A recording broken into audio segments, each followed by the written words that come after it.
ദിവസത്തിൽ ദൈവവചനത്തിൻ്റെ പ്രാധാന്യവും അതിനെ എങ്ങനെ സ്വീകരിക്കണമെന്നും യാക്കോസ്ലിഹായുടെ 1-ാം ലേഖനത്തിൻ്റെ 21-ാം അധ്യായത്തിലൂടെ ദൈവത്തിൻ്റെ ആത്മാവ് നമ്മളോട് സംസാരിക്കുന്നു. ആകയാൽ എല്ലാ അഴുക്കും ദുഷ്ടതയുടെ ആധിക്യവും വിട്ട് നിങ്ങളുടെ ആത്മാക്കളെ രക്ഷിപ്പാൻ ശക്തിയുള്ളതും ഉൾനട്ടതുമായ വചനം സൗമ്യതയോട് കൈക്കൊള്ളുവീൻ.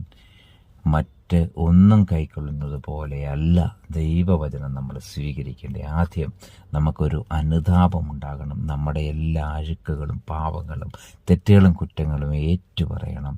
അതിനുശേഷം രണ്ടാമത് ഈ വചനം ആത്മാക്കളെ രക്ഷിപ്പാൻ ശക്തിയുള്ള വചനമാണ് എന്നുള്ള ആ സീരിയസ്നെസ്, അത്രയ്ക്കും പ്രാധാന്യമാണ് ദൈവവചനത്തിന്.